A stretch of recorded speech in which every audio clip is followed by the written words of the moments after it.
தாலுக்காக்கு சென்று டங்ஸ்டன் திட்டம் அங்க வர இருக்கிறது.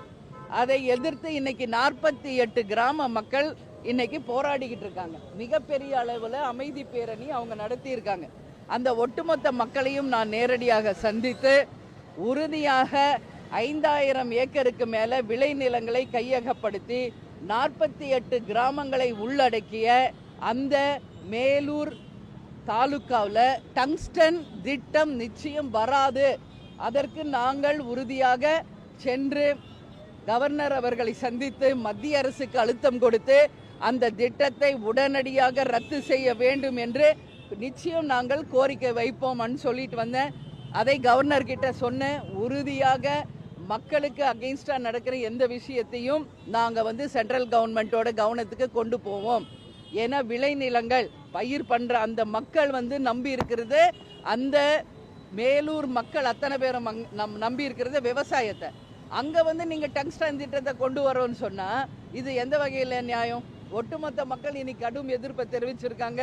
நான் போயிட்டு வந்தவுடனே அமைச்சரும் எஸ்பியும் கலெக்டரும் போயிருக்காங்க. ஆனால் மக்கள் கடுமையான தங்கள் கண்டனத்தை அங்கே தெரிவிச்சிருக்காங்க. அதனால நிச்சயமாக அந்த திட்டம் வராது என்று மத்திய அரசு உடனடியாக அறிவிக்க வேண்டும்.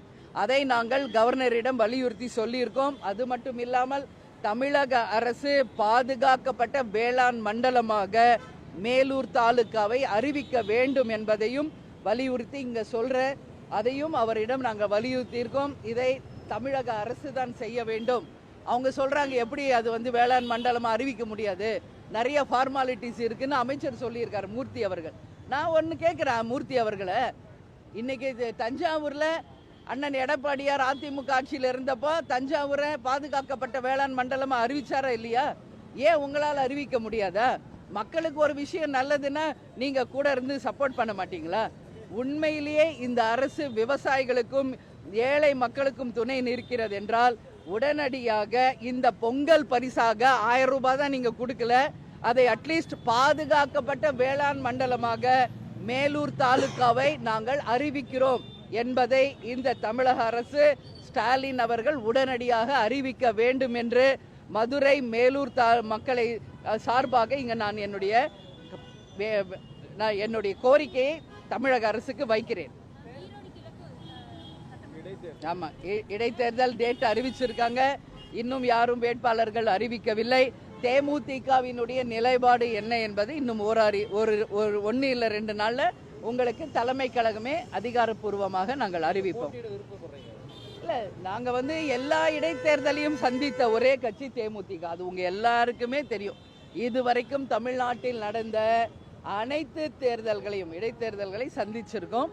ஆனால் இப்போ நடக்கின்ற இந்த தேர்தல்கள் நிச்சயமாக ஜனநாயகத்திற்கு முற்றிலும் அகெயின்ஸ்டா. ஏன்னா ஏற்கனவே இதே ஈரோடு தொகுதியில் நாங்களும் போட்டியிட்டோம், உங்களுக்கு தெரியும். ஆனால் அங்கே என்ன நடந்தது என்பதை யாரும் மறந்திருக்க முடியாது.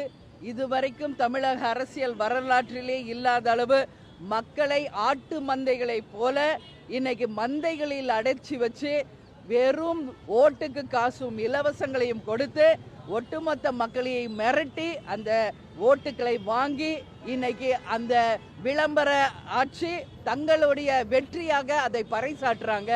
நிச்சயமாக இது வன்மையாக கண்டிக்கக்கூடிய ஒரு விஷயம். மீண்டும் நான் சொல்றேன், எந்த இடைத்தேர்தல் இவங்க ஆட்சியில் வந்தால் இந்த மாதிரி அராஜக இடைத்தேர்தலாக தான் இருக்கும்.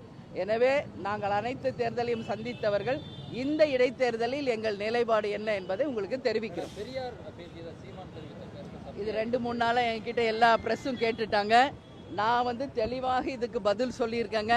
சீமான் அவர்கள் சொன்ன கேள்விக்கு பதிலை நீங்கள் அவரிடம் தான் கேட்கணும். சீமான் ஒரு கருத்து பதிய வச்சா அதுக்கு நான் எப்படி பதில் சொல்ல முடியும்?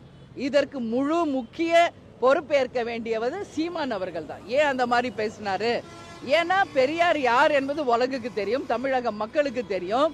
அவர் வாழ்ந்து அவருடைய தன்னுடைய சரித்திரத்தை இங்க நிரூபிச்சு அவர்கள்லாம் இறந்து போனவங்களை பத்தி ஏன் இப்ப பேசி அதை ஒரு அரசியல் ஆக்குறாங்கன்னு தெரியல. அவர் இருந்த காலம் அதை ஒரு சரித்திரமா பண்ணிட்டு தான் போயிருக்காரு. இல்லைன்னு சொல்ல முடியுமா யாராவது? நல்ல விஷயம் தானே, நாட்டு உரிமை ஆக்குறது நல்ல விஷயமே.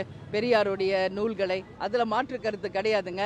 ஆனா நமக்கு வாய் இருக்குதுன்றதுனால நம்ம எதேதோ பேசக்கூடாது, கொச்சையா பேசக்கூடாதுங்க. வாழ்ந்து மறைந்த தலைவர்கள் அது யாரனா இருக்கட்டும், அவங்க மறைந்த பிறகு அவர்களை பற்றி தவறாக பேசும் கருத்து நிச்சயமாக தேசிய முற்போக்கு திராவிட கழகம் நாங்கள் ஏற்றுக்கொள்ள மாட்டோம். எனவே அவருக்கு சொன்ன அந்த கேள்விக்கு பதில் அவரிடமே நீங்க கேட்கணும் சொல்லி நான் கேட்டுக்கிறேன். நாங்க சொல்றேங்க, என்ன செயற்குழு பொதுக்குழு முடிச்சுதான் அதை நாங்க அறிவிப்போம். வெகு விரைவில் உங்களுக்கு நாங்க தெரிவிக்கிறோம்.